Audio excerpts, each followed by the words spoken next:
Hello friends, welcome to Ravindraj IAS. मैं रविंद्र सिंह आप सभी लोगों का रविंद्राज आईएएस के online platform Ravindraj 24x7 learning app पर आप लोगों का स्वागत करता हूं। तो आज हम लोगों का जो सेमिनार है, ठीक है, तो आज हम लोगों का जो सेमिनार है वो आपके इस विषय के ऊपर है कि 12वीं के बाद आईएएस आईपीएस परीक्षा की तैयारी कैसे की जाए। तो दोस्तों, हम लोगों के सेमिनार का आपके जो विषय है वो आपके विषय क्या है कि 12वीं के बाद आईएएस और आईपीएस परीक्षा की तैयारी कैसे की जाए। तो सबसे पहले तो दोस्तों आप लोग इसको सब्सक्राइब और शेयर जल्दी से कीजिए, जिससे कि आपके और भी दोस्त हैं तो वो आपके आ जाए, ठीक, जिससे कि ज्यादा से ज्यादा लोगों को इस सेमिनार का फायदा मिल सके। तो हम लोगों का आपके विषय क्या विषय है कि 12वीं के बाद आईएएस और आईपीएस परीक्षा की तैयारी कैसे की जाए। तो आज के सेमिनार में जो हम मेजर डिस्कस करने वाले हैं वो क्या डिस्कस करेंगे। सबसे पहले तो हम ये रणनीति समझ लें कि आज के सेमिनार में हम क्या क्या डिस्कस करने वाले हैं। तो सबसे पहले तो हम ये समझेंगे कि ये आपके आईएएस और आईपीएस ये आपके है क्या, पहला पॉइंट। इसके बाद में आपके देखेंगे कि आईएएस और आईपीएस का जो एग्जाम लेने वाली जो संस्था है UPSC, union public service commission, क्या है ये संस्था और क्या है आपके एग्जाम का पैटर्न और क्या ढूंढती है यूपीएससी उन आईएएस एस्पायरेंट्स के अंदर जो इसे चाहिए, कुछ तो ढूंढती ही होगी, ठीक। इसके बाद में नेक्स्ट अब हम आगे समझेंगे कि आपके आईएएस एग्जाम क्वालिफाई करने के बाद आपके कहां होती है आपकी ट्रेनिंग, और ट्रेनिंग के बाद आपके ये कहां देते हैं अपनी सेवाएं, और उसके बाद हम एक पूरा प्रॉपर वे समझेंगे कि 12वीं के बाद आपके आईएएस आईपीएस की तैयारी कैसे की जाए या यूपीएससी की प्रिपरेशन कैसे की जाए। तो ये सारे आपके महत्वपूर्ण बिंदु होंगे हमारे आज के सेमिनार के। तो दोस्तों आते हैं हम एक एक करके। सबसे पहले अब हम आते हैं आपके आईएएस और आईपीएस, ये जो वर्ड आप सुनते हो, ठीक है, जब कभी भी कोई लाल बत्ती की गाड़ी या किसी आईएएस की गाड़ी आप लोगों के सामने से निकलती है तो आपके रोंगटे खड़े हो जाते हैं उस गाड़ी को देख के, यानी कि भारत की एकमात्र आपकी सेवाएं, ठीक, या भारत की सबसे आपके प्रेस्टिजियस सर्विस, या दूसरे शब्दों में कहें तो pride of the nation, IAS IPS. तो यहां आपके क्या है कि हर व्यक्ति या हर स्टूडेंट का यह ख्वाब होता है कि इन सेवाओं में कैसे सिलेक्ट हुआ जाए, ठीक। कई लोग तो आपके अभी से ख्वाब देखते हैं, कुछ लोगों का ख्वाब ग्रेजुएशन के दौरान बनेगा, और कई बार कई लोगों की जिंदगी में ऐसी घटनाएं हो जाती हैं कि वो उन घटनाओं से प्रेरणा लेके आईएएस और आईपीएस की तैयारियों को शुरू करते हैं।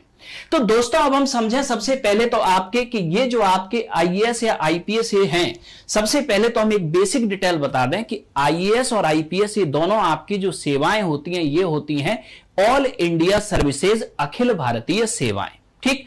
सेंट्रल गवर्नमेंट की आपके दो सर्विसेज वहां हुई, ठीक, सेंट्रल लेवल पे, एक ऑल इंडिया सर्विसेज और एक सेंट्रल सर्विसेज, अखिल भारतीय सेवाएं और केंद्रीय सेवाएं। अखिल भारतीय सेवाएं और केंद्रीय सेवाएं इन दोनों का ही आपके जो एग्जाम लेती है वो संस्था होती है UPSC, union public service commission. अब यहां सबसे पहले समझें, देश में अगर हम देखें तो पावर, पे, प्रेस्टीज, इन तीनों ही सिचुएशन में आपके जो सबसे टॉप लेवल की सर्विसेज होती हैं ये होती हैं आपके आईएएस और आईपीएस, ठीक। इसके बाद में नेक्स्ट अब हम अगर आगे समझें तो आईएएस और आईपीएस आपके वे सर्विसेज हैं जो आपको न सिर्फ सोसाइटी को आपके सेवा देने के लिए बनी है, बल्कि ये वे सर्विसेज हैं जिनमें आप देश के लिए कुछ बेहतर कर सकते हैं। तो ऐसी गौरवपूर्ण सेवाएं हैं आपकी आईएएस और आईपीएस। अब हम इसमें नेक्स्ट आगे समझें तो सबसे पहले तो हम इस सेवा में आपके जो मोस्ट प्रेस्टिजियस जो सर्विस है आईएएस, इसके बारे में देखें तो आईएएस यानी कि इंडियन एडमिनिस्ट्रेटिव सर्विसेज, भारतीय प्रशासनिक सेवा।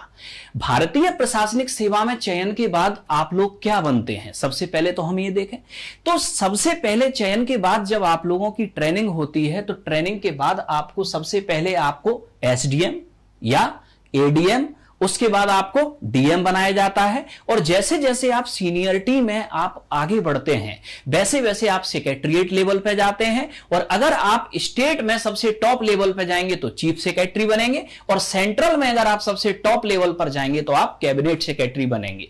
तो अब इन सेवाओं का प्रेस्टीज या इनका जो गौरव है आप इस बात से समझ सकते हैं कि आपके आईएएस की जो सबसे छोटी पोस्ट होती है वो होती है जिला कलेक्टर।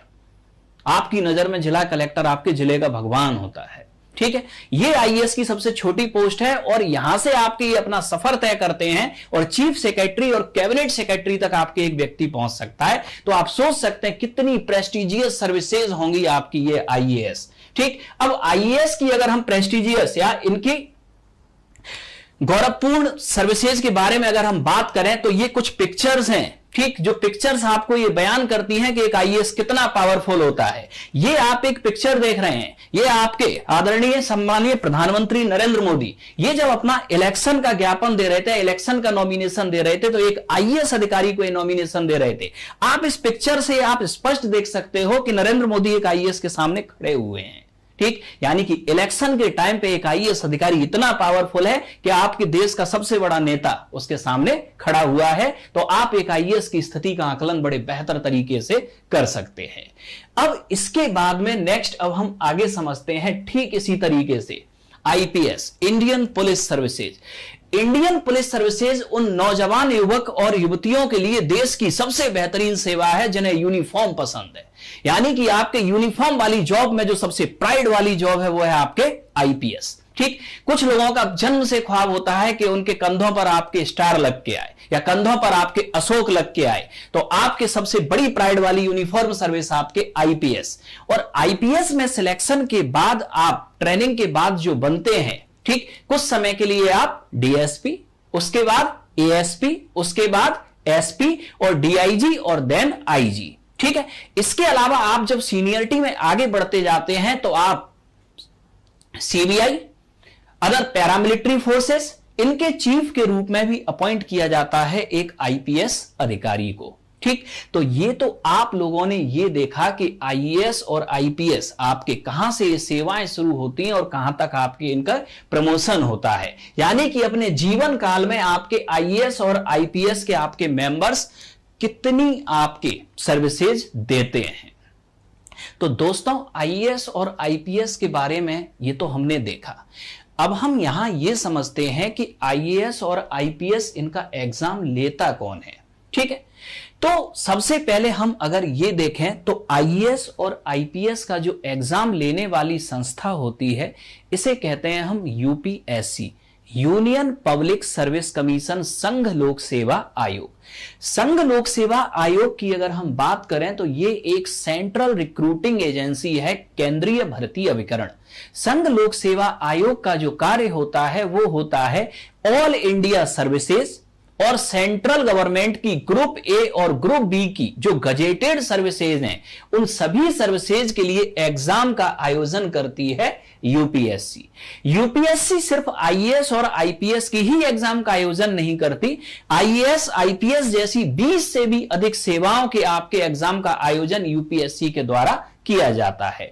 और यहां सबसे खास बात यह है कि आपके आईएएस, आईपीएस, आईआरएस, आईएफएस, ठीक, इसके अलावा आपके आईआरटीएस, डेनिक्स, डेनिप्स, ठीक, ये जितनी भी सेवाएं आप देख रहे हो इन सभी सेवाओं का एक कंबाइंड एग्जाम होता है। ठीक है, और उस कंबाइंड एग्जाम का आयोजन कौन करती है? यूपीएससी। ठीक है, यूपीएससी आपके ये जितनी भी सर्विसेज आप यहां देख रहे हो इनका एक सम्मिलित परीक्षा का आयोजन करती है। ठीक, और इस सम्मिलित परीक्षा में आपके एक मेरिट बनाई जाती है। इस मेरिट में जो सबसे टॉप पर लोग होते हैं वो बनते हैं आईएएस, उसके बाद मेरिट में नीचे आएंगे तो आईपीएस, उसके बाद मेरिट में नीचे आएंगे तो आईएफएस, उसके बाद मेरिट में अगर हम नीचे आएंगे तो आईआरएस, फिर आईआरटीएस, और एक एक करके आप इन सेवाओं में पहुंचते हैं। अब यहां दोस्तों आप ये समझ लो कि आप अगर यूपीएससी के इस सम्मिलित परीक्षा को अगर आप पास करते हो तो यूपीएससी की सम्मिलित परीक्षा में जो सबसे लोअर जॉब होती है, लोअर जॉब, हायर जॉब की बात नहीं करेंगे हम, लोअर जॉब होती है डेनिक्स और डेनिप्स। डेनिक्स यानी कि Delhi and Andaman Nicobar civil services और डेनिप्स यानी कि Delhi and Andaman Nicobar police services. इसका मतलब आईएएस की परीक्षा में जिस उम्मीदवार की सबसे लास्ट रैंक आएगी वो बनता है दिल्ली पुलिस का एसीपी। ये सबसे लोएस्ट पोस्ट होती है आईएएस के एग्जाम की। तो अब आप ये अनुमान लगा सकते हो कि दिल्ली पुलिस का जो एसीपी होता है ना, ठीक है, वो आपके कौन होता है? वो आईएएस में वह व्यक्ति होता है जिससे सबसे लास्ट रैंक मिली है। अब आप ये सोच सकते हो जैसे टॉप रैंक्स मिली होंगी वो कितना पावरफुल पोस्ट पे जाता होगा। तो आप इस पोस्ट की पावर आप खुद समझ सकते हो और इससे आप लोग अनुमान लगा सकते हो। तो ये तो हमने देखा कि आपके यूपीएससी आपके किस तरह से परीक्षा का आयोजन करती है। अब दोस्तों हम लोग आगे आते हैं कि आईएएस का ख्वाब तो हम लोगों ने सबने देखा है, ठीक है। आप में से बहुत सारे लोग पहले देख चुके हैं, कुछ इस सेमिनार के बाद देखेंगे, कुछ आगे भविष्य में देखेंगे, लेकिन क्या आप ख्वाब देखने से ही उसे पूरा कर लेंगे? ठीक, एक चीज तो सबसे पहले क्लियर समझ लो, आप जब तक ख्वाब नहीं देखा या जब तक ड्रीम नहीं देखा तब तक तो आप उसे वैसे भी नहीं कर पाओगे। अगर आपने ड्रीम देख लिया तो आप उसे पूरा करने के लिए कुछ ना कुछ मेहनत जरूर करोगे। तो सबसे पहले अगर कुछ करना है तो पहले ड्रीम देखना सीखो, ठीक, सपने देखना सीखो, ठीक, और सपने ऐसे जो आप सोते में ना देखो, सपने ऐसे जो आपको सोने ही ना दें, ठीक। अगर सपनों को आपको पूरा करना है तो ऐसे सपने जो आपको सोने ही ना दें। तो अब हम इस पूरे सिस्टम को अगर हम देखें कि अगर ये ख्वाब या ये हमने सपना देखा है कि हमें अगर यूपीएससी को क्वालिफाई करना है, आईएएस या आईपीएस बनना है, ठीक, तो क्या करना होगा? हमें कुछ हमें भी तो करना होगा। कैसे करनी होगी हमें तैयारी? और दूसरा हमें यह समझना होगा कि क्या ढूंढती है यूपीएससी उन कैंडिडेट्स के अंदर जो आईएएस और आईपीएस बनना चाहते हैं। पहले तो हम दोनों चीजों को समझें। पहले हम यह समझेंगे कि यूपीएससी क्या ढूंढती है, ठीक, क्योंकि आप लोग देखते हो कि 10 लाख लोग आईएएस के एग्जाम में अपीयर होते हैं और सिलेक्ट होने वाले आपके सिर्फ 1000 लोग होते हैं। तो इसका मतलब ये 1000 लोग वो हैं, ठीक, उनके अंदर वो स्किल्स हैं जो यूपीएससी ढूंढ रही है। तो सबसे पहले अगर आप लोगों को यह पता चल जाए कि ये स्किल्स हैं कौन सी, ठीक, तो कुछ लोगों के अंदर वो स्किल्स हैं तो वो उन्हें आइडेंटिफाई कर लेंगे, ठीक। हो सकता है आप अपनी स्किल्स को आइडेंटिफाई कर लो, ठीक, और आप अपने ड्रीम को पूरा कर सको। जैसे कि फॉर एग्जांपल रामायण में आपकी एक कहानी थी कि जब हनुमान जी को समुद्र पार करना था तो वो अपनी एक स्किल भूल गए थे कि वो इतनी लंबी छलांग लगा सकते हैं कि वो इंडिया से सीधा लंका जा सकते हैं। याद नहीं था उन्हें स्किल, लेकिन किसी ने उन्हें ये स्किल याद करा दी कि आपके अंदर ये स्किल छुपी हुई है, और जैसे ही उन्हें याद आया तो उन्होंने आपके सीधा इंडिया से आपके कहा लंका, इतनी लंबी उन्होंने छलांग लगाई। तो ऐसा भी तो हो सकता है कि आपके अंदर वो स्किल्स हो, लेकिन आपको आज तक किसी ने बताया ही नहीं है कि स्किल्स आपके अंदर हैं, ठीक। तो सबसे पहले तो हम ये देखेंगे कि यूपीएससी आपके अंदर क्या स्किल ढूंढती है, क्या ढूंढती है यूपीएससी आईएएस आईपीएस के एग्जाम में, ठीक, और किस तरीके से एग्जाम में उन स्किल्स को वो चेक करती है, ठीक है। अब यहां आगे समझना आप सबसे पहले, अब हम सबसे पहले आए तो सबसे पहले तो हम यहां यह समझते हैं कि ये जो आपके यूपीएससी है, ठीक है, यूपीएससी एक एस्पायरेंट के अंदर क्या चेक करती है। सबसे पहले ये चीज आपकी समझ में आ गई, ठीक है, और ये आपके अंदर अगर है तो आप आंख बंद करके तैयारी स्टार्ट कर दो, आपके सिलेक्शन को कोई रोक नहीं सकता, ठीक है। तो सबसे पहले यूपीएससी एग्जाम में जो चेक करती है एक आईएएस अधिकारी को कैसा होना चाहिए। तो कैसा होना चाहिए एक आईएएस ऑफिसर को? एक आईएएस ऑफिसर को सबसे पहले होना चाहिए मैच्योर, यानी कि कैसा होना चाहिए उसे? एक आईएएस ऑफिसर को सबसे पहले होना चाहिए कैसा? मैच्योर पर्सन, ठीक है। तो अब इस बात का निर्धारण कैसे होगा कि कोई व्यक्ति आपके मैच्योर कब हुआ, ठीक है, या एक सर्टेन कोई पीरियड तो होता होगा जिसके बाद में आपके कोई व्यक्ति मैच्योर होता है। तो यहां सबसे पहले आपके यूपीएससी करती क्या है, ठीक, मैच्योरिटी का एक पैमाना लेके चलती है, ठीक। जैसे कि इंडियन सोसाइटी में हम मानते हैं कि जैसे ही हम 20 साल या 22 साल से ऊपर हो जाते हैं तो ऐसा मानने लगते हैं कि ये लड़का मैच्योर हो गया है, ऐसा माना जाता है। या स्पेसिफिक किसी एक एजुकेशन को हम पूरी कर लेते हैं तो ऐसा माना जाता है कि हम मैच्योर हो गए हैं। तो यूपीएससी के लिए एक मैच्योर पर्सन का आपके पैमाना यह है कि आपके वह व्यक्ति जिसने 21 साल की उम्र पूरी कर ली हो और वह व्यक्ति जो ग्रेजुएट हो, ठीक, ग्रेजुएट हो, किसी भी सब्जेक्ट से ग्रेजुएट हो मायने नहीं रखता, कितने भी परसेंट उसके ग्रेजुएशन में हो मायने नहीं रखता, यानी कि व्यक्ति सिर्फ आपके क्या हो, 21 साल की एज पूरी कर लिया हो और वह व्यक्ति आपके ग्रेजुएट हो, यूपीएससी की नजर में वह पर्सन है मैच्योर, ठीक। और मैच्योरिटी को ही यूपीएससी डिक्लेयर करती है इस एग्जाम की एलिजिबिलिटी, यानी कि योग्यता। तो सबसे पहले तो हम ये आते हैं कि इस एग्जाम की अगर हम योग्यता के बारे में अगर हम बात करें, एलिजिबिलिटी, तो एलिजिबिलिटी इस एग्जाम के अंदर क्या है? Minimum age 21 year. दूसरी बात ग्रेजुएशन, ठीक, यहां परसेंटेज रिक्वायर्ड है ही नहीं और ना ही सब्जेक्ट रिक्वायर्ड है। आप इंजीनियरिंग ग्रेजुएट हैं, आप मेडिकल ग्रेजुएट हैं, आप एमबीए हैं, आप ठीक, आप बीएससी हैं, बीकॉम हैं, बीए हैं, कोई फर्क नहीं पड़ता इस बात से, ठीक है। और कोई फर्क नहीं पड़ता कि आपकी ग्रेजुएशन में 40% है, 45% है, 95% है, ठीक। यानी कि आपकी एलिजिबिलिटी सिर्फ इतनी है, कितनी है कि आप 21 साल की उम्र पूरी कर चुके हो, ठीक। और दूसरी खास बात आप क्या हो कि आप ग्रेजुएट हो।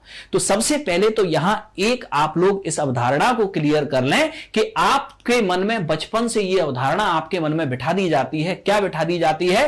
कि जिस व्यक्ति ने 10th या 12th में अपना डिस्ट्रिक्ट, स्टेट या स्कूल टॉप किया है वही आईएएस बन सकता है। तो आईएएस बनने के लिए डिस्ट्रिक्ट, स्टेट और स्कूल टॉप करना जरूरी नहीं है। आईएएस बनने के लिए मैच्योर होना जरूरी है, क्योंकि स्कूल टॉप, डिस्ट्रिक्ट टॉप और स्टेट टॉप ये तो इंडियन एजुकेशन सिस्टम में मगिंग करके भी किया जा सकता है। यानी जिसके अंदर रटने की क्षमता है वो भी ये कर सकता है, लेकिन एक रटने वाला व्यक्ति कभी आईएएस नहीं बन सकता, क्योंकि आईएएस के लिए चाहिए सबसे पहला मैच्योरिटी, और मैच्योरिटी को ही बनाया गया है इसकी एलिजिबिलिटी, पहली चीज, ठीक है। तो सबसे पहला डर अपने मन से आप लोग ये निकाल दें कि आपके 10th में, 12th में, ग्रेजुएशन में कितने भी परसेंट हो, उन परसेंट को कभी भी आपको आधार नहीं बनाना है अपनी एलिजिबिलिटी का। कभी अपने दिमाग में आपके ये लेके नहीं आना है, क्या लेके नहीं आना है कि आपके परसेंट कम है तो आप आईएएस या आईपीएस का एग्जाम क्वालिफाई नहीं कर सकते। ऐसे कई एग्जाम्पल हैं जो 10th, 12th और ग्रेजुएशन में 2nd डिवीजन और 3rd डिवीजन पास हुए हैं, लेकिन फिर भी वो एस्पायरेंट आज आईएएस या आईपीएस है, ठीक। तो सबसे पहली चीज यूपीएससी क्या चेक करती है? मैच्योरिटी, और मैच्योरिटी के आधार पर वो निर्धारित करती है एलिजिबिलिटी। पहला पॉइंट क्लियर हुआ। अब दूसरा समझना, सेकेंड पॉइंट अब हम आते हैं। अब यूपीएससी जो दूसरा पॉइंट चेक करती है वो करती है नॉलेज, ठीक है। अब यहां नॉलेज में अब आप लोगों को एक पॉइंट याद रखना है, ठीक। नॉलेज में आपको क्या याद रखना है? नॉलेज में सिर्फ एक पॉइंट याद रखना है कि यूपीएससी सिर्फ जो चेक करती है वो करती है क्या? Jack of all, master of none. इस वर्ड को याद रखना, jack of all, master of none. अब इस वर्ड का मतलब क्या है? इस वर्ड का आपके मतलब सबसे बड़ा यह है, ठीक, कि आपको हर विषय के बारे में कुछ पता हो, ठीक, लेकिन किसी भी विषय के बारे में बहुत कुछ पता ना हो। यानी कि आपको चाहिए एक जनरल नॉलेज, ठीक, यानी कि एक सामान्य नॉलेज जो आपके अंदर होनी चाहिए। अब ये जो आपके नॉलेज है, इस नॉलेज को चेक करने के लिए ही आपके यूपीएससी आयोजित करती है दो एग्जाम। कौन कौन से? पहला प्री और दूसरा मेंस, ठीक है। तीसरा आपके इंटरव्यू होता है, इंटरव्यू को हम लेके चलेंगे 3rd लेवल पर्सनैलिटी पे, ठीक है। तो यहां प्री और मेंस आपके ये दो क्या हुए? ये दो एग्जाम हुए, ठीक है। अब यहां याद रखना, आप लोगों ने देखा कि यूपीएससी के अंदर आपके जो सब्जेक्ट्स होते हैं, history, geography, polity, economy, general science, science tech, international relation, ठीक, इसके अलावा social issues, social justice, disaster management, ethics and aptitude, ठीक। अब ये इतने सब्जेक्ट हैं कि आपको लगता है कि व्यवहार में एक व्यक्ति इतने सब्जेक्ट लर्न कर सकता है? व्यवहार में ये संभव है ही नहीं, ठीक। आप इनमें से किसी भी सब्जेक्ट के स्पेशलिस्ट बन ही नहीं सकते, लेकिन हर सब्जेक्ट के बारे में थोड़ा थोड़ा तो जान सकते हैं, ठीक। तो यूपीएससी की पहली अपेक्षा होती है नॉलेज एक ऐसी जिसमें आपको सब विषयों के बारे में थोड़ा थोड़ा तो पता हो, लेकिन बहुत कुछ की उम्मीद यूपीएससी करती ही नहीं है। और यही रीजन है कि जो नंबर ऑफ सब्जेक्ट्स हैं ये बहुत ज्यादा होते हैं आपके यूपीएससी के अंदर। अब यहां आप देखना कि यहां प्री में और मेंस में बेसिकली यूपीएससी क्या चेक करना चाहती है। अगर हम इसी पॉइंट पे अगर हम आए तो यहां नेक्स्ट आप लोग समझना कि आपके प्री में और मेंस में यूपीएससी क्या चेक करती है, ठीक। तो सबसे पहले आप सभी लोगों को पता है कि हम प्री में क्या चेक करती है, यह समझते हैं। प्री में आपके दो पेपर होते हैं, कौन से? जीएस और सी सेट। ये दो पेपर आपके हुए। पेपर का हम पहले प्रारूप देख लें, उसके बाद फिर हम बताते प्री में बेसिकली उद्देश्य क्या होता है यूपीएससी का चेक करने का। अगर प्री एग्जाम का आयोजन किया गया है तो यूपीएससी कुछ तो उद्देश्य रखती होगी। तो सबसे पहले आपके सिस्टम यह है कि प्रीलिम्स एग्जाम, ये सबसे पहले हुआ। प्रीलिम्स एग्जाम का अगर हम सिस्टम देखें तो प्रीलिम्स एग्जाम ये आपके 400 मार्क्स का एग्जाम होगा। इसमें आपके 200 नंबर के जीएस के 100 क्वेश्चंस और 200 नंबर के सी सेट के 80 क्वेश्चंस। ठीक, सी सेट प्रीलिम्स एग्जाम में सिर्फ क्वालिफाइंग है। क्या है? सिर्फ क्वालिफाइंग। ठीक, यह हुआ। और वहीं प्रीलिम्स की जो मेरिट आपके बनेगी वो बनेगी किससे? जीएस से। अब यहां एक पॉइंट याद रखना, इस प्रीलिम्स में चेक क्या हो रहा है। ठीक, क्योंकि प्रीलिम्स के मार्क्स आपके मेंस एग्जाम के मार्क्स में ऐड नहीं किए जाते। याद रखना, यहां प्रीलिम्स आपको सिर्फ क्वालिफाई करना है, प्रीलिम्स के मार्क्स मेंस में आपके ऐड नहीं होते।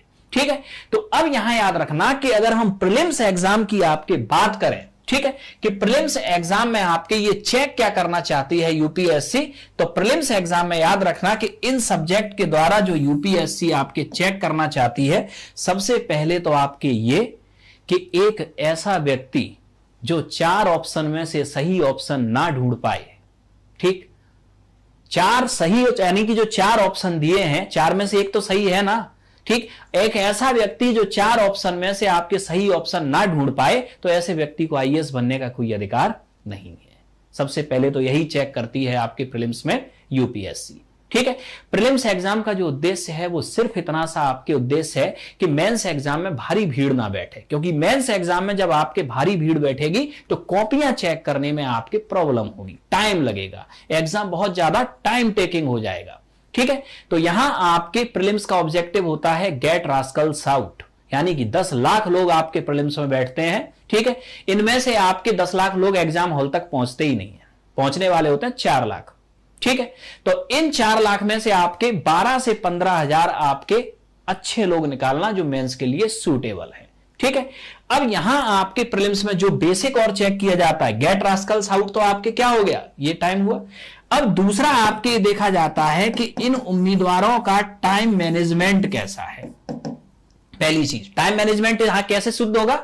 100 क्वेश्चन जीएस के आपको 120 मिनट में करने हैं। ठीक, क्या ये टाइम मैनेजमेंट कर सकते हैं ये कैंडिडेट? ठीक, यहां टाइम मैनेजमेंट चेक होता है प्रीलिम्स एग्जाम में सबसे पहले। ठीक है, दूसरा आपके चेक होता है क्या, जब हम देखते हैं आपके कि 4 ऑप्शन में से एक सही ऑप्शन अगर हमें आइडेंटिफाई करना है तो क्या इन्हें ठीक इतनी समझ है या अपने परसेप्शन के आधार पर ये सही ऑप्शन या गलत ऑप्शन का चुनाव करने में सक्षम है। दूसरा ये चेक करते हैं। अब तीसरा जो आपके सीसेट का जो आपके पेपर होता है, ठीक है, सीसेट के पेपर का आपके जो मेन उद्देश्य होता है, एक आईएएस के अंदर एप्टीट्यूड स्किल को चेक करना और दूसरा उसके अंदर कंसंट्रेशन को चेक करना। कंसंट्रेशन को चेक आपके करते कैसे हैं कि सीसेट के अंदर जो कॉम्प्रिहेंशन आपके होता है, अगर उसमें से एक लाइन में या एक वर्ड से भी आपका कंसंट्रेशन हिला तो कॉम्प्रिहेंशन का आंसर आप गलत कर दोगे। यानी कि आपको 100% कंसंट्रेशन आपको अपना कॉम्प्रिहेंशन के अंदर दिखाना पड़ेगा। तो यहां जो दूसरी स्किल आपके चेक होती है एप्टीट्यूड स्किल, ठीक, और तीसरी स्किल आपके चेक होती है कंसंट्रेशन। ये आपके बेसिक स्किल। तो क्या एक आईएएस के लिए होना चाहिए या नहीं? बिल्कुल। अगर आप आईएएस बनने जा रहे हैं तो मैच्योरिटी के साथ साथ आपके पास नॉलेज कौन सी?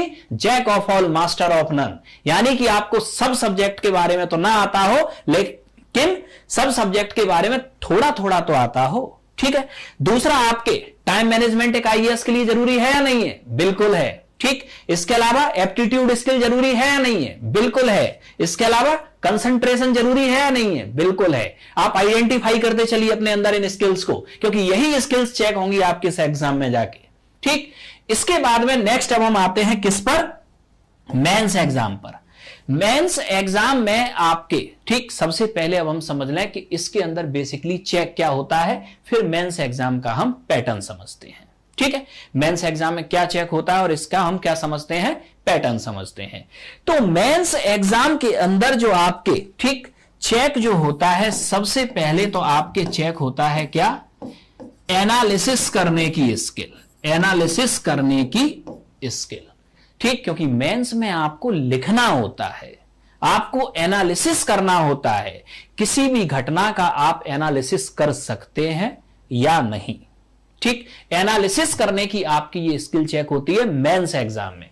दूसरी चीज आपके जो चेक होती है आपके, वो होती है आपके अंदर क्लैरिटी कितनी है किसी भी टॉपिक को लेके, ठीक, आपके अंदर स्पष्टता कितनी है, आपके अंदर अंडरस्टैंडिंग कितनी है किसी भी टॉपिक में, ठीक, यानी आपकी जो समझ है वो स्पष्ट है किसी टॉपिक पर या आधी अधूरी समझ है, ठीक, तो आपकी जो समझ है उसके अंदर क्लैरिटी कितनी है ये चेक होगी आपके मेंस में।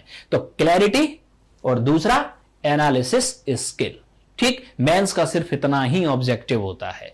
अगर आपके अंदर किसी भी सब्जेक्ट की क्लैरिटी और एनालिसिस करने की क्षमता है, ठीक, तो याद रखना आप मेंस को क्वालिफाई कर जाओगे, ठीक। मेंस सिर्फ नॉलेज से क्वालिफाई नहीं कर पाओगे आप, नॉलेज तो लोगों में होती है लेकिन क्वेश्चन ही नहीं लिख पाते।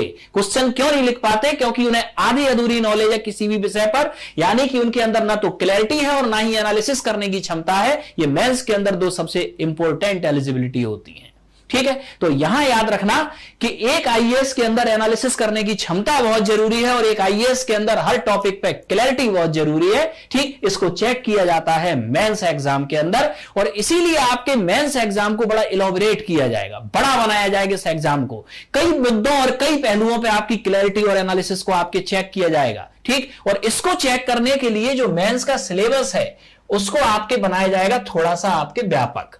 किस तरह से आपके व्यापक बनाया जाएगा कि मेंस टोटल जो आपके होगा ये 1750 नंबर का आपके मेंस होगा, ठीक है। इस 1750 नंबर के मेंस में आपके जनरल स्टडीज के 250 नंबर के आपके कितने पेपर होंगे? 4 पेपर, पेपर 1, पेपर 2, पेपर 3 और पेपर 4, ठीक। अब यहां आपके जब जीएस को आप देखोगे तो यहां जीएस में आपके लगभग सारे सब्जेक्ट आ जाएंगे इन 4 पेपर में, ठीक। 4 पेपर में देखें जैसे paper 1 history geography, paper 2 polity governance IR, paper 3 economy science and tech, paper 4 ethics, ठीक। तो हम यहां देखते क्या है कि इतने सब्जेक्ट्स में आपकी अंडरस्टैंडिंग क्लैरिटी और एनालिसिस स्किल को चेक किया गया कहां? आपके मेंस एग्जाम में। तो मेंस एग्जाम में 1750 नंबर का जो आपके मेंस होगा उसमें 1000 नंबर की जीएस जिसमें 250 नंबर के 4 पेपर होंगे, फिर आपके एक ऑप्शनल जिसके 2 पेपर होंगे, ठीक, 250 नंबर के, और इसके बाद में एनालिसिस को आपके यहीं तक नहीं और चेक किया जाएगा ऐसे के पेपर में। ऐसे का उद्देश्य सिर्फ आपकी एनालिसिस, आपकी थॉट, इनको चेक करने के लिए आपके किया जाता है कि कहां तक सोच सकते हैं आप, ठीक है। तो ये आपके मेंस में चेक हुआ। तो 1750 नंबर में से 1000 नंबर जीएस के, 500 नंबर ऑप्शनल के और 250 नंबर आपके ऐसे के, और इस 1750 नंबर से आपके मेंस की मेरिट डिसाइड होती है, ठीक। यह हुआ। अब यहां याद रखना कि मेंस में कंपलसरी हिंदी और कंपलसरी इंग्लिश, इसका तो उद्देश्य सिर्फ यह चेक करना होता है, ठीक है, जो कंपलसरी रीजनल लैंग्वेज है कि आप लिख के समझ सकते हैं या पढ़ सकते हैं या किसी भाषा का ज्ञान है आपको या नहीं है। इसके मार्क्स नहीं जुड़ते आपके कंपलसरी हिंदी और इंग्लिश के, ठीक है। तो मेंस आपके ये बना कितने से? 1750 नंबर से, ठीक। अब 1750 से आपकी मेरिट होगी क्या? डिसाइड। अब आते हैं हम इसके बाद में यूपीएससी में आपके तीसरा आपके होता है इंटरव्यू। अब देखते हैं यूपीएससी की जो नेक्स्ट रिक्वायरमेंट है वो क्या है और इंटरव्यू आपकी उस रिक्वायरमेंट को कैसे पूरा करता है। तो सबसे पहले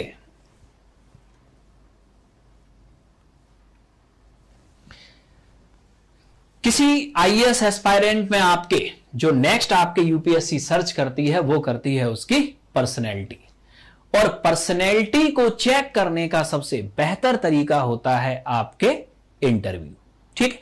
अब नेक्स्ट यहां याद रखना कि जब कभी भी इंटरव्यू होता है तो जो लोग या जो एस्पायरेंट होते हैं ये कई चीजों को पढ़ना शुरू कर देते हैं, ठीक है, यानी कि ये नॉलेज हासिल करना शुरू कर देते हैं या ज्ञानवान बनना शुरू कर देते हैं। तो यहां याद रखना कि आपके इंटरव्यू बेसिकली आपके पर्सनैलिटी का टेस्ट है, नॉलेज का टेस्ट नहीं, क्योंकि नॉलेज तो चेक हो गई प्रीलिम्स और मेंस में, इंटरव्यू के अंदर कभी भी नॉलेज चेक नहीं होती, पहली चीज, ठीक है। अब यहां आपके जो होगा वो होगा आपके क्या? पर्सनैलिटी इसको देखा जाएगा, क्या आपकी पर्सनैलिटी एक आईएएस बनने के लायक है। ठीक है, और आपकी जो ये पर्सनैलिटी होगी जब आप इंटरव्यू रूम के अंदर घुसेंगे तो वो आपको देख के बता देंगे आप आईएएस बनने लायक हो भी या आपको वापस जाना है यहां से। ठीक है, तो अब हम आते हैं इसमें आगे। जब हम बात करें आपके पर्सनैलिटी की, तो एक आईएएस की पर्सनैलिटी में आपके क्या होना चाहिए, क्या चेक करते हैं इस पर्सनैलिटी के अंदर, ठीक, जो आपके इंटरव्यू होता है उसमें। तो सबसे पहले एक आईएएस के अंदर पहली पर्सनैलिटी आपके होनी चाहिए क्या, कम्युनिकेशन स्किल, कि आप वहां बैठ के उनके क्वेश्चंस का जवाब दे सको। ठीक, क्यों, क्योंकि इंटरव्यू बोर्ड में ज्यादातर लोग जो पहुंचते हैं उनके चेहरे पे पसीना, हाथों में पसीना, आवाज उनकी घबरा जाती है, बोल ही नहीं पाते बोर्ड के सामने। ठीक, तो इसका मतलब कम्युनिकेशन स्किल गड़बड़ है, यह सबसे पहले चेक होता है। दूसरा आपके पर्सनैलिटी में ये चेक करते हैं आपके क्या, सेकेंड पॉइंट, कन्वेंस करने की क्षमता। जब आप जिला कलेक्टर बनोगे तो आपके सामने इतनी समस्याएं रोज आएंगी कि आप जनता को कन्वेंस कर पाओगे। जैसे कि फॉर एग्जांपल मान लिया आपके कि रोड पे आपके कोई ट्रक वाला आपके किसी व्यक्ति को मार के चला गया, जनता ने घेर लिया, आपका जाम लगा दिया, आईएएस वहां पहुंचा, अब 1000 लोगों को कन्वेंस करना है, आप क्या है आपके अंदर वो क्षमता कि आप वहां कन्वेंस कर सको। ये चेक होता है आपके पर्सनैलिटी के अंदर। ठीक, क्या क्या चेक होगा, कम्युनिकेशन स्किल, कन्वेंस करने की क्षमता। इसके बाद में आपके जो तीसरी चीज पर्सनैलिटी में आपके जो चेक होगी वो होगी आपके क्या, प्रेशर कितना आप सहन कर सकते हो। यहां प्रेशर आपके ऊपर देखा जाएगा। जब इंटरव्यू बोर्ड में आपके क्वेश्चंस आपके पूछे जाएंगे तो यहां यह देखा जाएगा कि आपके अंदर प्रेशर सहन करने की क्षमता कितनी है, प्रेशर सहन करने की क्षमता कितनी है। यह तीसरा आपके पॉइंट चेक होता है इंटरव्यू बोर्ड में। और चौथा जो आपके ये पॉइंट चेक करेंगे, ये करेंगे प्रेजेंस ऑफ माइंड, कि किसी भी क्वेश्चन को आप अगर सुन रहे हो तो उसमें ये आइडेंटिफाई करने की कोशिश करेंगे कि आपका प्रेजेंस ऑफ माइंड यहां है या नहीं है। ठीक, और इसके बाद में आपकी जो सबसे बड़ी चीज है वो आपकी जो पर्सनैलिटी में ये चेक करेंगे। ठीक, क्या चेक करेंगे, आपकी बेसिक डिसीजन मेकिंग स्किल्स कैसी हैं। ठीक, इसके अलावा आपको टीम को गाइड करने की या टीम को लीड करने की क्षमता है या नहीं है, टीम लीडिंग। ठीक है, इसके लिए प्रॉपर इंटरव्यू में एक साइकोलॉजिस्ट बैठा होता है, इसका काम ये सारी चीजों को चेक करना होता है। और आपके अंदर पॉजिटिव एटीट्यूड है या नहीं है। ठीक, तो ये आपके चेक किया जाएगा आपके किसके अंदर, इंटरव्यू के अंदर। तो आपकी जो ये इंटरव्यू होगा उसका उद्देश्य होता है आपके सिर्फ इतना। ठीक, तो आपने देखा कि 275 नंबर का आपके जो इंटरव्यू हुआ उसके अंदर आपको चेक क्या क्या करना है, ओवरऑल पर्सनैलिटी। ओवरऑल पर्सनैलिटी में कम्युनिकेशन स्किल, इसके अलावा प्रेजेंस ऑफ माइंड, कन्वेंस करने की क्षमता, डिसीजन मेकिंग आपकी कैसी है, टीम को लीड कर सकते हैं या नहीं कर सकते। ठीक, इन सारी चीजों को इंटरव्यू में हम चेक किया जाता है। तो ये जो ओवरऑल आपके यूपीएससी का जो ये एग्जाम होता है, ठीक है, इस एग्जाम में अब होता क्या है, इस एग्जाम में हमें तो लगता है कि हमें इतने सब्जेक्ट पढ़ने हैं। बात को समझना आप लोग, हमें लगता है कि हमें इतने सब्जेक्ट पढ़ने हैं इसलिए ये एग्जाम आपके सबसे कठिन एग्जाम है। एग्जैक्टली हमें इन सब्जेक्ट को पढ़ना नहीं है, हमें तो सिर्फ इन विषयों को समझना है, क्योंकि उन्हें रटे रटाए लोग नहीं चाहिए यहां। ठीक, क्योंकि जिस तरीके से सिचुएशन बदल रही है, यूपीएससी डिमांड करती है आपके ऐसे एस्पायरेंट्स की आपके जिनके अंदर ये सारी पावर्स हो। ठीक, पहला मैच्योरिटी, दूसरा आप टाइम मैनेजमेंट कर सकते हो या नहीं, एप्टीट्यूड और कंसंट्रेशन, ये प्री में चेक होगा। मेंस में क्या चेक होगा, आपके अंदर एनालिसिस स्किल क्या है और क्लैरिटी कितनी है आपके अंदर। और पर्सनैलिटी टेस्ट आपके इंटरव्यू में आपके होगा। ठीक, और इसमें आपके बाकी की सभी चीजें चेक होंगी। तो सबसे पहले तो आप लोग ये देखना कि यूपीएससी की ये जो 3 रिक्वायरमेंट हैं या यूपीएससी की आपके जो ये 3 आपके निर्धारित शर्तें हैं, इन्हीं 3 निर्धारित शर्तों को पूरा करने के लिए यूपीएससी योग्यता का निर्धारण करेगी। ठीक, फिर प्री और मेंस एग्जाम बनाएगी और फिर इंटरव्यू कराएगी। तो ये आपके होता है एक पूरा सिस्टम। ठीक, तो यहां आपने समझा, ठीक, कि ये योग्यता का निर्धारण किस लिए किया गया, प्री और मेंस एग्जाम का उद्देश्य क्या है और इंटरव्यू का उद्देश्य क्या है। ठीक है, यानी कि इतनी बड़ी संस्था अगर ये एग्जाम में इतने स्टेप बनाए हैं तो इन स्टेप का कोई उद्देश्य है। ठीक है, आप लोगों को प्रताड़ित करना यूपीएससी का उद्देश्य बिल्कुल नहीं है। और दूसरा याद रखना, जरूरी नहीं है ये सारी स्किल किसी स्कूल, किसी कॉलेज या किसी डिस्ट्रिक्ट या किसी स्टेट के टॉपर के अंदर हो। एक सामान्य छात्र के अंदर भी ये स्किल हो सकती है। ठीक, जैसा कि आपका 12th का आपके रिजल्ट आया हुआ है, ठीक है, 12th के रिजल्ट में अगर आपके 50 या 55% है, ठीक, और किसी के 99% है, तो आप बिल्कुल मत सोचना इस बात को कि 99% वाले के अंदर ही ये स्किल होंगी, आपके अंदर भी वो स्किल हो सकती है। ठीक, तो ये तो हमने सबसे पहले देखा कि यूपीएससी सर्च क्या करता है और उस सर्चिंग को पूरा करने के लिए कैसे एग्जाम कराता है। अब हम आते हैं इससे आगे। अब इससे आगे अब हम यहां यह समझते हैं, ठीक, कि ये जो आपके यूपीएससी का आपके, ठीक, एग्जाम हुआ।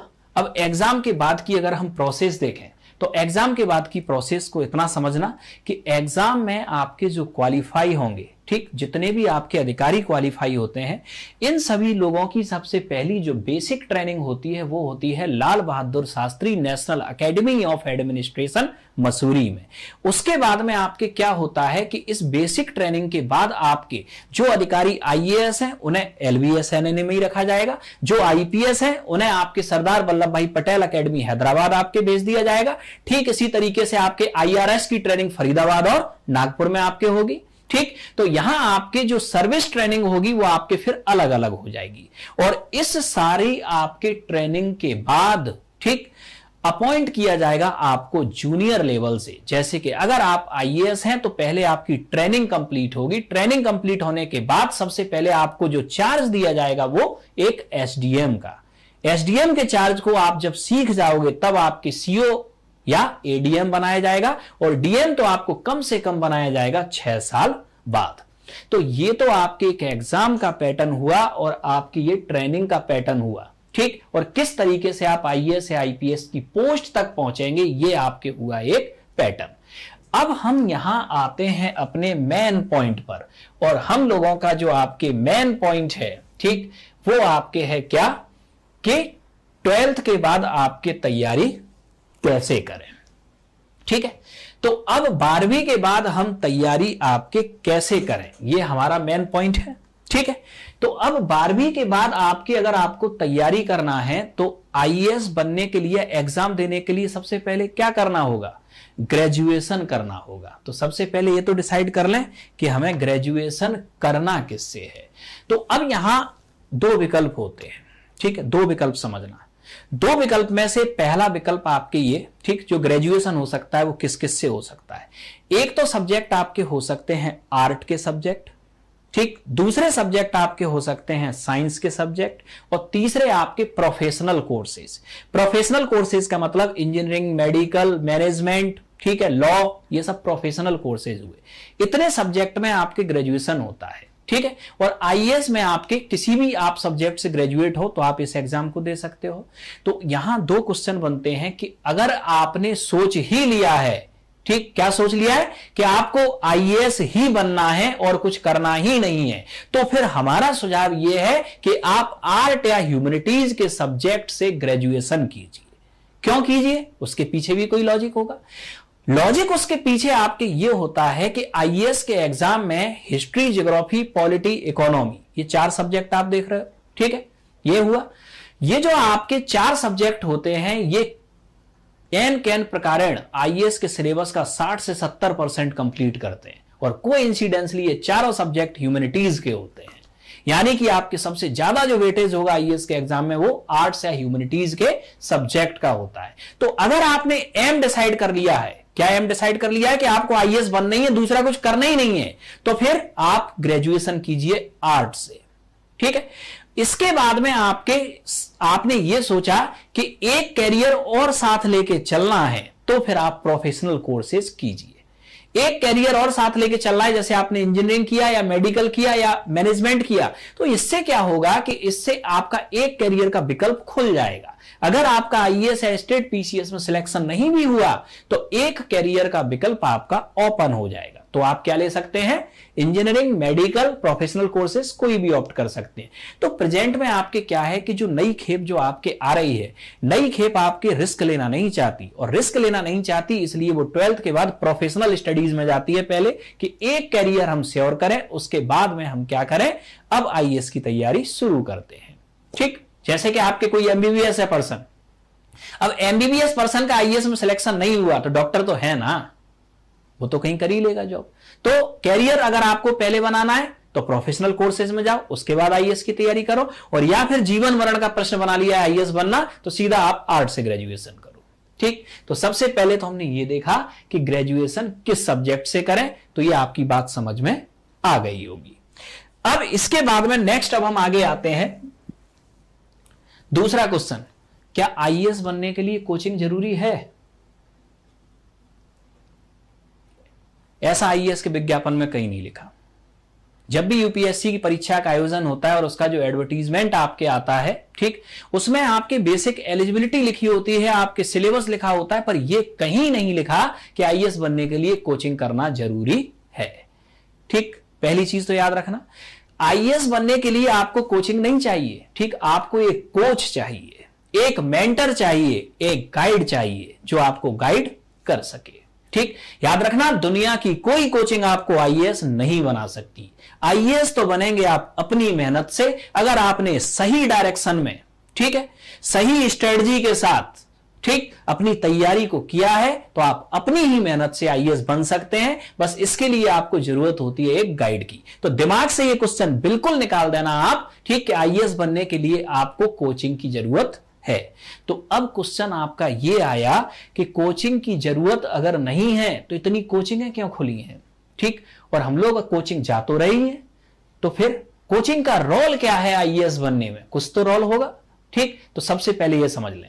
तो पहले तो आप दिमाग में ये अपने में बिठा लो कि अगर आप कोचिंग नहीं भी करेंगे आप तब भी आईएएस बन सकते हैं। तो अब कोचिंग की जरूरत कहां है, अब आप ये समझो। ठीक है, फॉर एग्जाम्पल आपको इलाहाबाद से बनारस जाना है।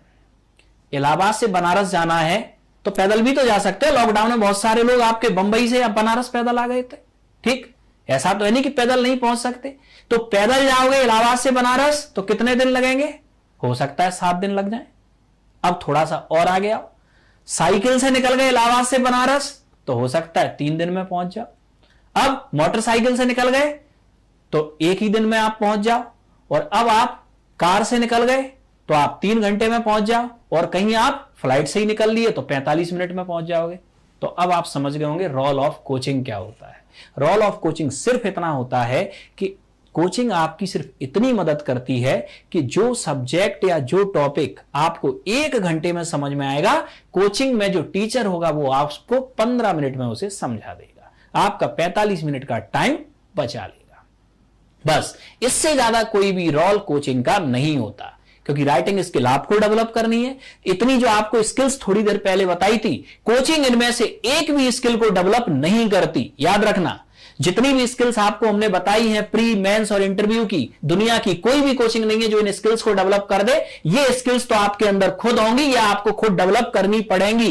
ठीक, कोचिंग तो सिर्फ इतना आपका कर सकती है कि किसी भी टॉपिक को आपको जो 1 घंटे में आप समझ सकते हो उसे आपको 15 मिनट में आपको समझा दे। ठीक है, तो ये रोल होता है आपके कोचिंग क्लासेस का। ठीक, तो जो लोग कोचिंग क्लासेस नहीं भी कर पा रहे हैं वो लोग ये बिल्कुल ना समझें कि वो आईएएस नहीं बन पाएंगे, वो भी आईएएस बन सकते हैं। ठीक, बशर्ते आपके अंदर ये सारी स्किल्स हैं। अब आते हैं हम इसके बाद में अपने अगले क्वेश्चन पर। अब क्वेश्चन ये आता है कि चूंकि यहां विषय था कि 12वीं के बाद हमें आईएएस की तैयारी करनी है। अब 12वीं के बाद हमें आईएएस की तैयारी करनी है तो हमें ग्रेजुएशन भी साथ साथ करना है। तो संतुलन कैसे बनाएं ग्रेजुएशन की पढ़ाई और आपके आईएएस की तैयारी के बीच में? तो यहां संतुलन बनाने के लिए करना होगा टाइम मैनेजमेंट। ठीक, टाइम मैनेजमेंट आपके कैसे? टाइम मैनेजमेंट आपके ऐसे कि ग्रेजुएशन आपके कोई भी आप इंडिया में करोगे मिनिमम 3 साल का ग्रेजुएशन होता है। ठीक, इसमें आपके इंजीनियरिंग ग्रेजुएशन 4 साल का, मेडिकल ग्रेजुएशन 5 साल का, यानी कि 3 साल का मिनिमम होगा। तो यहां आपको ज्यादा कुछ करना नहीं है, बस करना इतना है कि 24 घंटे में से 1 से 2 घंटे, ज्यादा नहीं, 24 घंटे में से 1 से 2 घंटे आप लोग सिर्फ आईएएस की तैयारी को ग्रेजुएशन के टाइम से ही देना शुरू कर दें। ठीक, अगर आप सिर्फ 1 घंटा भी पूरे ग्रेजुएशन के दौरान आप देते हो पर डे कंसिस्टेंसी के साथ, तो 1 साल में होते हैं 365 घंटे, और 3 साल में आपके होते हैं 365 इंटू 3, यानी कि आपके 1100 घंटे के आसपास। और 1100 घंटे की स्टडी आपको आईएएस बना देगी, ये ध्यान रखना। इससे ज्यादा स्टडी की जरूरत नहीं है, बशर्ते ये कंसिस्टेंसी के साथ दिए गए हों। ठीक है, इसके बाद में नेक्स्ट अब हम आगे आते हैं। तो 12वीं के बाद आपके आईएएस बनने की सही रणनीति क्या है? सिर्फ इतना, आप ग्रेजुएशन को पूरा टाइम दो, ग्रेजुएशन से छेड़छाड़ मत करो, लेकिन 24 घंटे में से 1 से 2 घंटे आपको सेपरेट निकालना है इस तैयारी के लिए।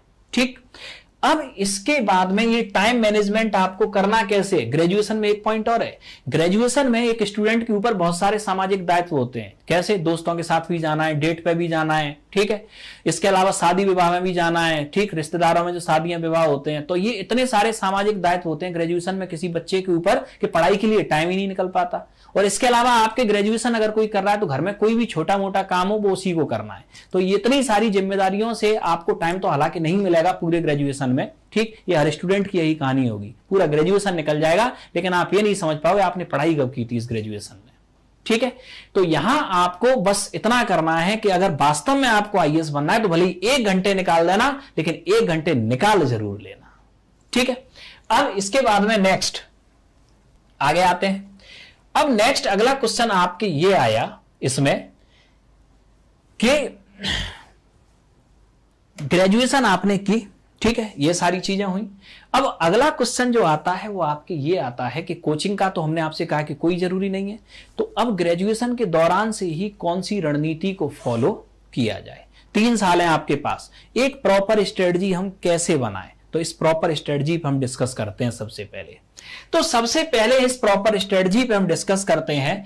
तो सबसे पहला एक क्वेश्चन आप लोगों से हमारा ये है कि मान लो कि आप लोगों को बनाना है कोई बिल्डिंग। क्या बनाना है? कोई बिल्डिंग।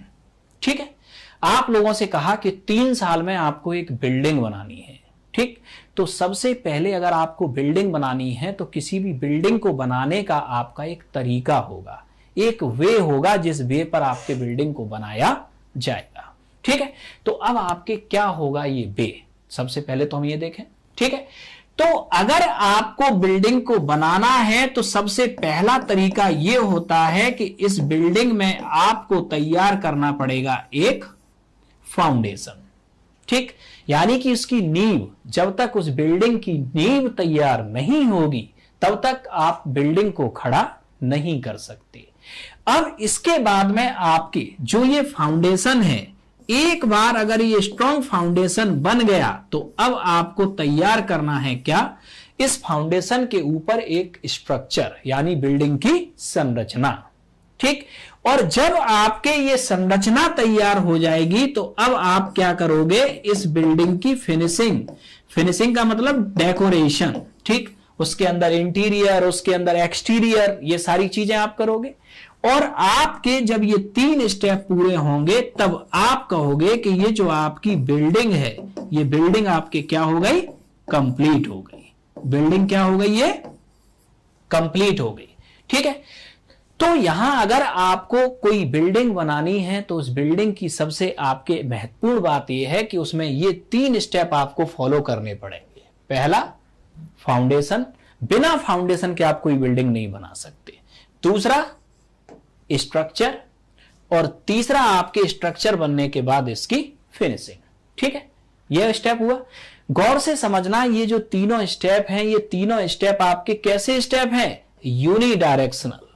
यूनिडायरेक्शनल का मतलब यहां फाउंडेशन से स्ट्रक्चर और स्ट्रक्चर से ही फिनिशिंग की ओर जाया जा सकता है। इसमें ऐसा नहीं है कि स्ट्रक्चर आपने कहीं अलग बना लिया और फाउंडेशन यानी नींव कहीं अलग बना लिया और फिर स्ट्रक्चर उठा के नींव में रख दिया। यह व्यवहार में संभव नहीं है। तो ठीक इसी तरीके से आपको अगर ये बिल्डिंग बनानी है तो यहां हम एक एग्जांपल लेते हैं। इस बिल्डिंग से आप लोग कंपेयर कर दो किसे? आईएएस और पीसीएस के एग्जाम को, यानी कि इस बिल्डिंग से कंपेयर कर दो आप अपने ड्रीम को, जो ड्रीम आपने देखा है।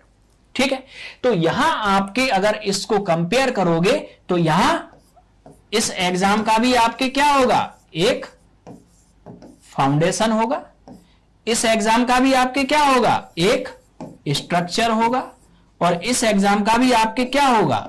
एक फिनिशिंग होगी। ठीक, आपने बस किया कुछ नहीं, आईएएस और पीसीएस को इस बिल्डिंग से कंपेयर कर दिया। ठीक है, अब बिल्डिंग से आपके कंपेयर जब आपने किया तो सबसे पहले आपका समझना यह जरूरी है कि आईएएस या पीसीएस के एग्जाम में आपके फाउंडेशन का मतलब क्या है, स्ट्रक्चर का मतलब क्या है और फिनिशिंग का मतलब क्या है। अगर ये तीन चीजें आपकी समझ में आ गई तो आप इस यूनिडायरेक्शनल तरीके से आप इन चीजों को कर सकते हो, ठीक, और अपनी तैयारी को आगे बढ़ा सकते हो। तो यहां याद रखना कि आईएएस के एग्जाम में आपके जो फाउंडेशन का जो आपके मतलब है वो है आपके एनसीईआरटी। यहां से होगी आपके तैयारी start. NCERT books, national council of education research and training, ठीक है। तो एनसीईआरटी की जो 6 से 12th तक की बुक्स हैं वो आईएएस और पीसीएस के एग्जाम में आपके काम करती हैं एक स्ट्रॉन्ग फाउंडेशन का, ठीक है। ये फाउंडेशन का निर्माण करेगी कौन? एनसीईआरटी, ठीक है। इसके बाद में आपके स्ट्रक्चर का आपके जो काम करता है वो आपके काम करता है क्या? आईएएस का सिलेबस, प्री और मेंस का जो सिलेबस है वो, ठीक। और इसके बाद में आपके फिनिशिंग का जो आपके काम करता है वो करता है क्या? Writing skill plus current affair, ये करता है क्या? फिनिशिंग का काम। अब यहां ये 3 पॉइंट समझ लो, ठीक। 10 लाख लोग आईएएस के एग्जाम में बैठते हैं, ठीक, और 10 लाख आपके लोगों में से आपके जो एलिजिबिलिटी या जो स्किल्स आपको बताई थी वो भी कई हजार लोगों में होती हैं, लेकिन एलिजिबिलिटी या स्किल्स होने के बावजूद भी लोग करते क्या है? ये प्रॉपर स्ट्रेटजी फॉलो नहीं करते। इस वजह से आपके बनने वाले आईएएस जो होते हैं उनकी संख्या आपके बहुत कम होती है। अगर आपके अंदर आईएएस बनने की जो स्किल्स आपको बताई हैं वो हैं, और अगर आपने इस स्ट्रेटजी को फॉलो किया है, पहले आपने अपना निर्माण किया है फाउंडेशन, यानी कि आपने स्ट्रॉन्ग पिलर बनाया एनसीईआरटी का, फिर आपने इस फाउंडेशन के ऊपर बनाया एक स्ट्रॉन्ग स्ट्रक्चर, यानी कि आपने कंप्लीट किया अपना सिलेबस, ठीक, और उसके बाद में आपने की इसकी फिनिशिंग, यानी कि राइटिंग स्किल और करंट अफेयर्स। तो याद रखना कि ये यूनिडायरेक्शनल वे आपको एक इतना स्ट्रॉन्ग आपको एस्पायरेंट के रूप में डेवलप करेगा कि आप आईएएस के पेपर को आप बैठते ही आप सॉल्व कर सको। अब यहां नेक्स्ट याद रखना, प्रॉब्लम आपके यहां क्या होती है? प्रॉब्लम आपकी ये होती है कि जैसे ही हम सोच लेते हैं, आपके क्या सोच लेते हैं कि हमें आईएएस बनना है, तो हम सीधा कोचिंग की शरण में चले जाते हैं। अब कोचिंग की शरण में तो आप चले जाओ, हमने आपसे थोड़ी देर पहले कहा था कि कोई भी कोचिंग एक तो आपकी स्किल्स को डेवलप नहीं करती, ठीक, दूसरा कोचिंग्स क्या होती हैं? ये सामान्यतः पढ़ाती हैं सिलेबस, ठीक है। अब आपने सिलेबस को पढ़ा कोचिंग में जाके, पहला पॉइंट, ठीक है। अब सिलेबस को आपने पढ़ लिया, यानी कि आप किसके निर्माण में लग गए? स्ट्रक्चर के निर्माण में लग गए, संरचना बनाने लग गए। लेकिन संरचना तो बनाने लग गए और संरचना के नीचे फाउंडेशन है नहीं, यानी कि नींव बनी नहीं है। तो बिना नींव के अगर आप संरचना बनाओगे तो क्या ऐसी संरचना बनेगी? कभी नहीं। यही प्रॉब्लम होती है। 1000 या 2000 लोगों की भीड़ में बैठ के जो स्टूडेंट्स आपके कोचिंग पढ़ के वापस आते हैं, उनके पास सिर्फ रजिस्टर में आपके कंटेंट होता है, उनका दिमाग बिल्कुल खाली होता है। क्यों? क्योंकि उनका फाउंडेशन तो बना नहीं, उससे पहले वो संरचना बनाने की कोशिश करने लगे। तो एक राइट पॉइंट जो है वो ये है कि इस सिलेबस से पहले जब तक ये कंप्लीट नहीं है एनसीईआरटी लेवल, तब तक आप ये कंप्लीट नहीं कर सकते, ठीक। अब यहां नेक्स्ट याद रखना कोचिंग की दूसरी कमी, ठीक है, यानी कि कोचिंग ने सिलेबस तो करा दिया।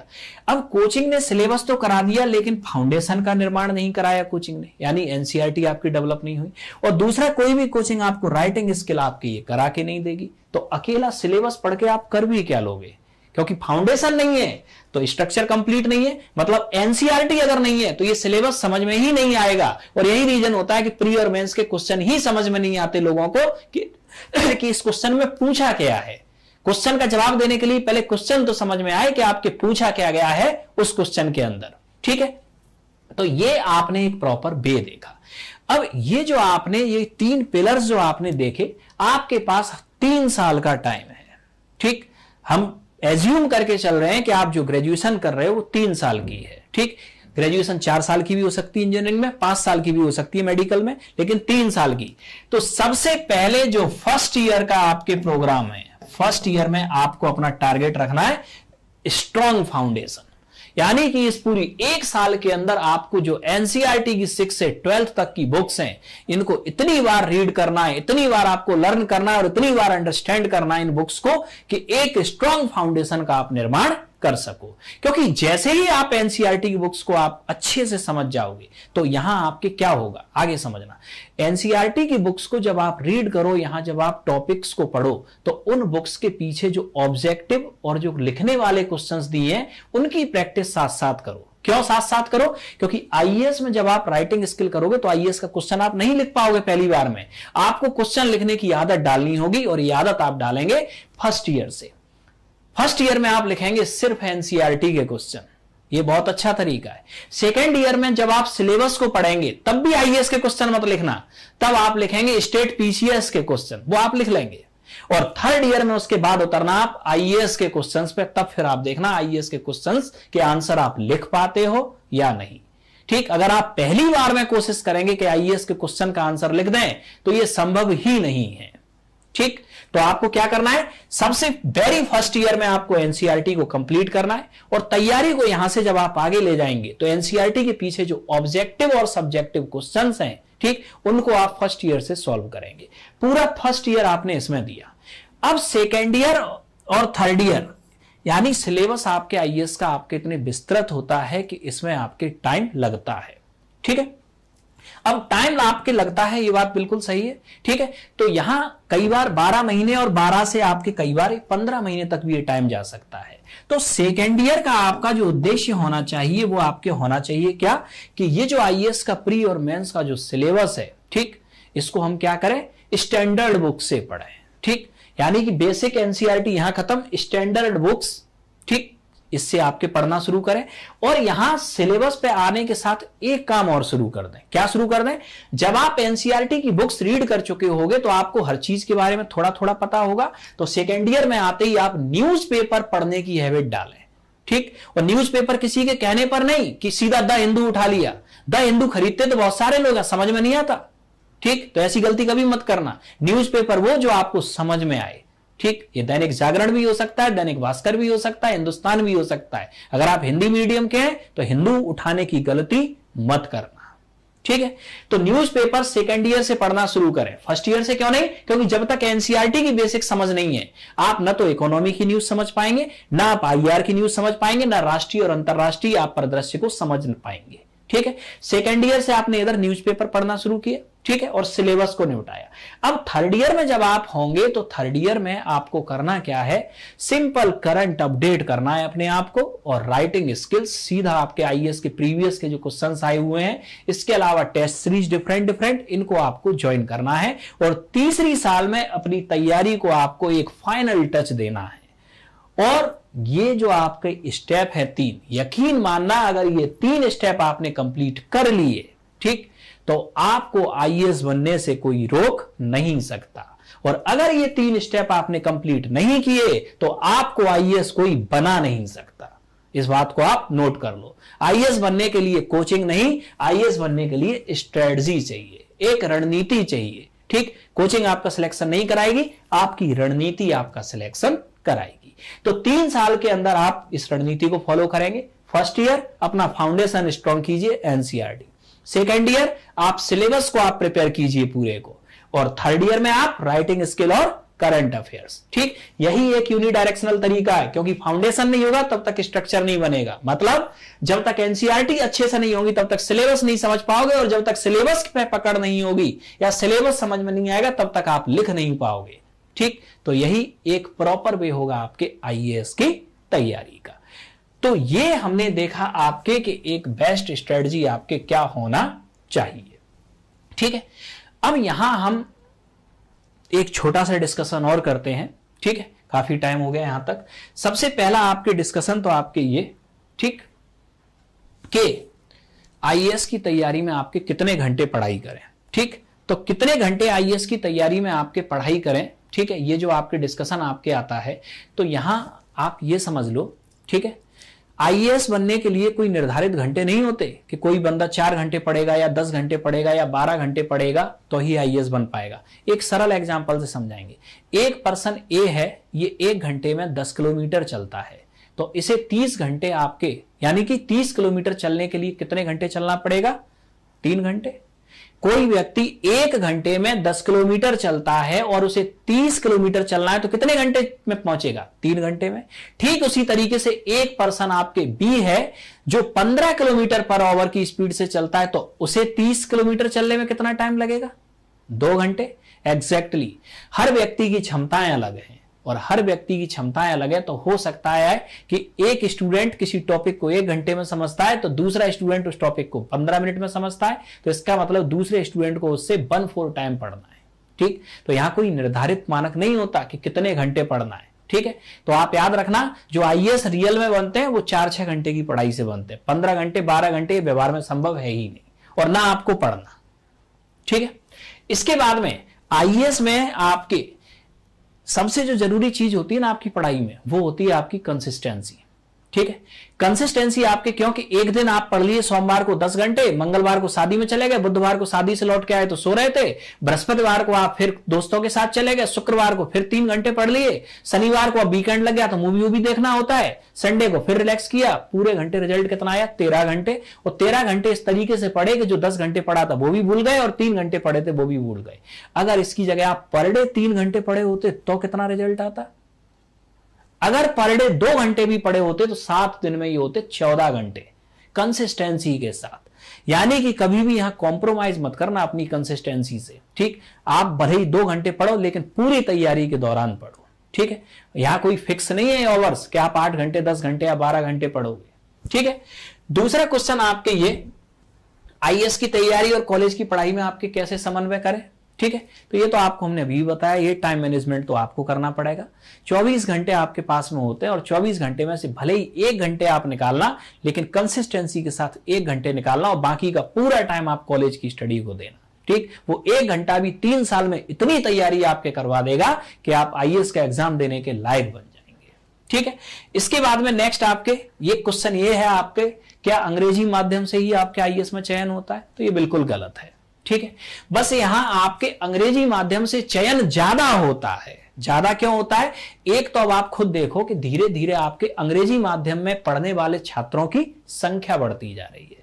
अब कौन करता है आज के टाइम में हिंदी मीडियम से आपके स्कूलिंग? ज्यादातर लोग क्या हो रहे हैं? अंग्रेजी माध्यम के हो रहे हैं। ठीक है, इसके बाद में आपके दूसरी चीज एक और है आपके, ठीक है, अंग्रेजी और हिंदी माध्यम में, हिंदी माध्यम में आपके जो बच्चा होता है थोड़ा सा भ्रमित रहता है।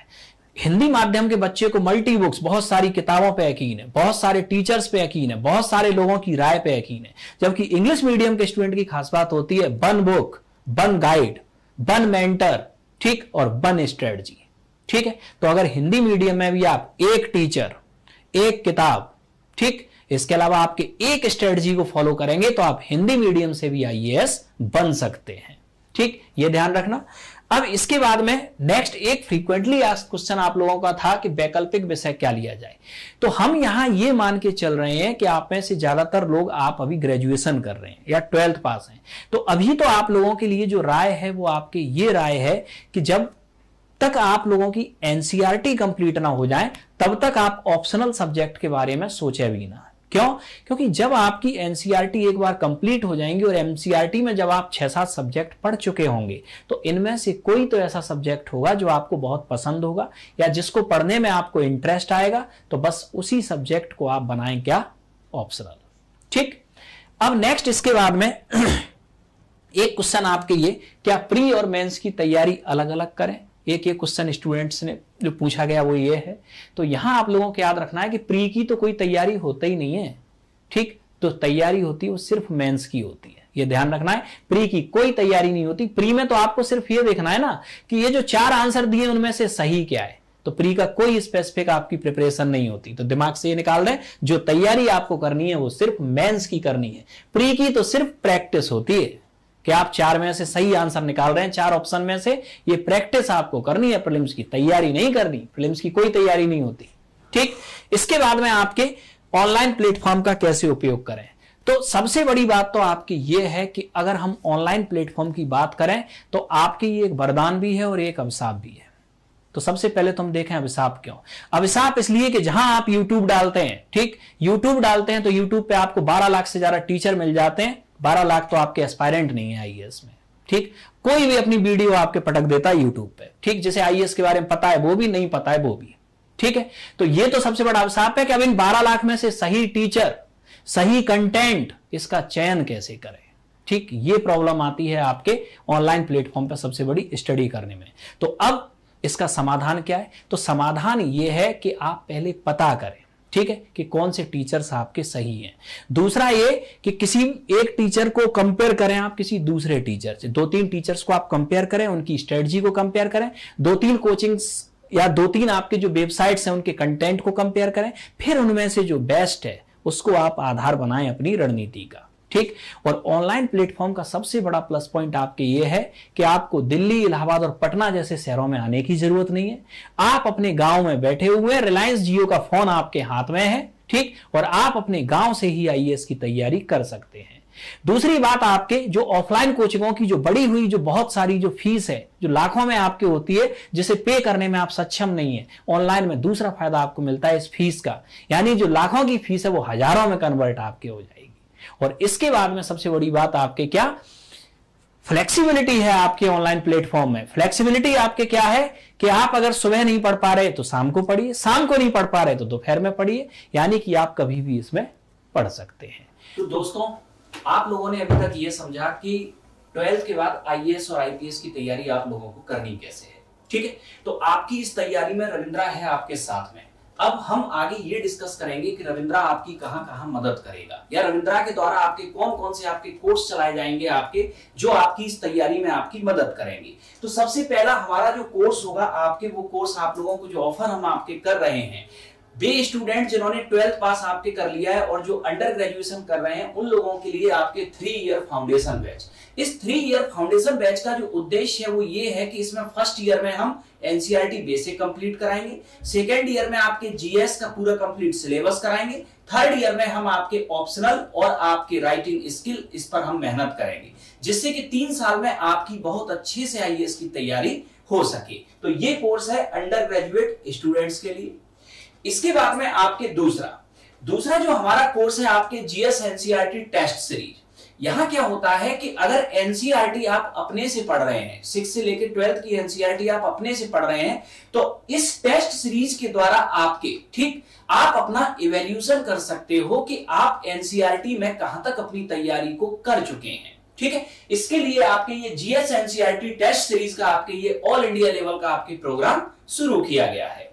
इसके बाद में हमारा जो नेक्स्ट आपके प्रोग्राम है, ये नेक्स्ट प्रोग्राम है आपके, अब आप जब एनसीईआरटी टेस्ट सीरीज देके अपने को जब आप इवैल्यूएट करते हो और आपको ये लगता है कि एनसीईआरटी भी अगर आपकी अच्छी तरह से तैयार नहीं है, तो हम अगला कोर्स ऑफर करते हैं GS NCERT foundation batch. GS NCERT foundation batch का हमारा जो उद्देश्य है वो 6 से लेकर 12th क्लास तक की जितनी भी एनसीईआरटी बुक्स हैं उनमें आपकी कंसेप्चुअल क्लैरिटी को इंप्रूव करना, जिससे कि आप आईएएस जैसे कठिन एग्जाम के लिए अपना एक मजबूत आधार तैयार कर सकें।